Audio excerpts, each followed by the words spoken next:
Depth and rotation are part of the luxuries Tennessee will exercise at will this season. Two position groups have a lot of excitement around them, and we'll see the result of that rotation is in the linebacker room and with the running backs. And now with the clearance of Peyton Lewis and Cam Seldon, that running back room should see similar production to what it had in 2023. I'm Paige Dower. This is the Field Pass.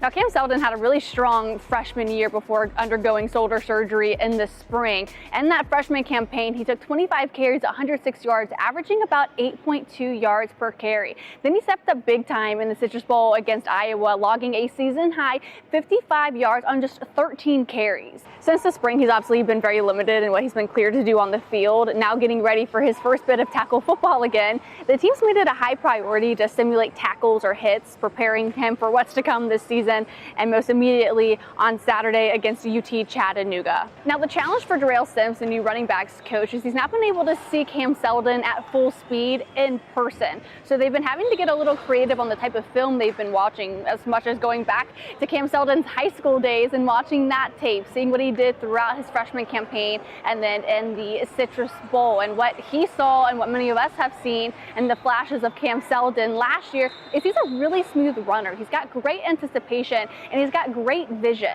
But a challenge for Seldon is he's a tall back coming in at 6'2", 220. And interestingly enough, it's actually a pretty tall room. Khalifa Keith and Peyton Lewis both measuring taller than 6 feet. And that certainly wasn't the case a year ago. Maybe I'm splitting hairs, but felt it was worth noting.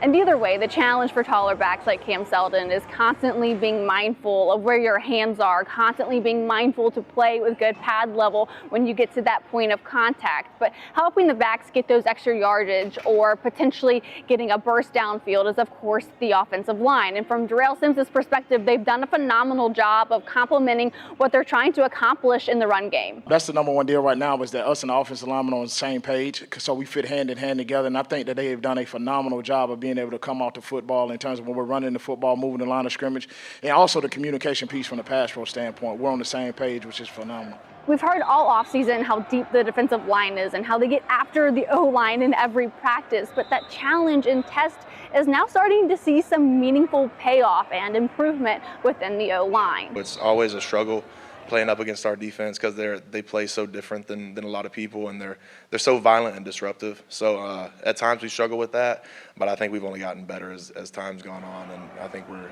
doing pretty good right now. And now that we're in game week, it gives us a chance to talk about the opponent coming up for Tennessee, of course, that being UT Chattanooga. Now, the Mocs had a really good 2023 season. They finished 8-5 overall, and then when it came to league play, they tied for second at 6-2.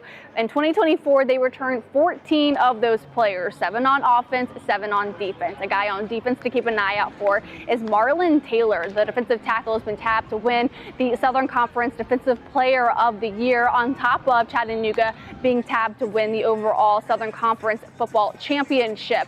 Now really feeding into those expectations that they're going to be a defense that's really physical and aggressive on Saturday. I think the number one deal, you look at their defensive front, how they attack and they get off the ball. I think they do a really good job in terms of penetration, in terms of being able to play aggressive, and they want to try to move the line of scrimmage, to play on the opposing's offense line of scrimmage. I think their linebackers are downhill players that do a really good job of being able to go gain, tackle, and wrap up. And the same can be said on offense, especially for their veteran quarterback. We've kind of really put a lot of the emphasis on us being able to make our plays at the point of attack.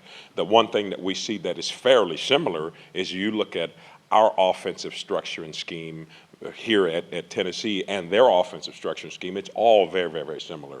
So we've been able to get a multitude of kind of the practicing when we're going against our offense. And as the week wears on, we'll continue to dive into this Tennessee and UT Chattanooga matchup, as it is the first official game week for Tennessee in their 2024 campaign. We'll also hear from other coaches coming up on Wednesday and how the team is continuing to develop and evolve here in practice and in their first official game week of the season. So we'll have much more content coming up later this week, so make sure to subscribe so you don't miss out. And of course, thank you for all of the support up until this point, and I will be back tomorrow to talk more Tennessee football.